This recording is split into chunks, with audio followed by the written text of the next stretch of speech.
আসসালামু আলাইকুম। বর্তমানে আছি আমরা টি বাদে, যেটা রাজশাহীতে পটটা টি বাদ।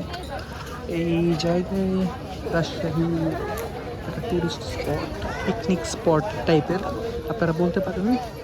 এই জায়গায় অনেক লোকের ভিড় থাকে, বিশেষ করে অবসর সময় কাটানোর জন্য অধিকাংশ মানুষই এখানে এসে থাকেন। আর বর্তমান দেখতেই পাচ্ছেন, বর্তমান লাইটিং কন্ডিশন খুবই কম, কারণ প্রায় সন্ধ্যা হয়ে গিয়েছে। প্রায় 6:30 বাজে এখন। আমি এসেছিলাম আমার কিছু বন্ধু বান্ধবীর সাথে।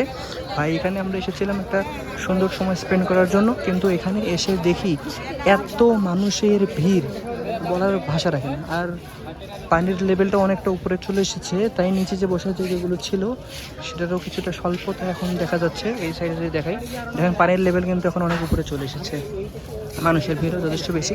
হয়তো বা পানির লেভেল একটু বেশি হওয়ার কারণে মানুষদের একটু ভিড় বেড়েছে এখানে।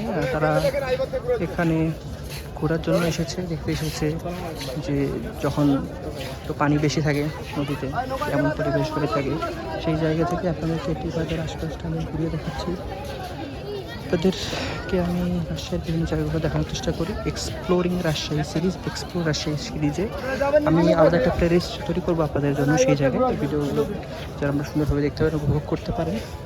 আর কি বলবো, আসলে বলার তেমন কিছু একটা নাই, জাস্ট শেষ প্রান্ত অবধি যাই। জাস্ট শেষ প্রান্ত অবধি গিয়ে আপনাদেরকে একটু দেখাই।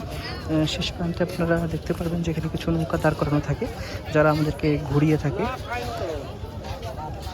এই পদ্মার এক পার থেকে আরেক পারে ঘুরিয়ে থাকে সচরাচর, কিন্তু এখন পদ্মার ওই পারে প্রচুর পানি থাকার কারণে মনে হয় পদ্মার ওই পার এখন পানিতে ডুবে গিয়েছে। সেই জায়গা থেকে এখন মনে হয় যে যাওয়া হবে না, বা যাওয়াটা সেফ হবে না। আজান হতে দিচ্ছে, তাই এখন আর ভিডিও কন্টিনিউ করবো না। সবাই ভালো থাকবেন। আসসালামু আলাইকুম। আবার দেখা হবে কোনো একদিন ইনশাআল্লাহ।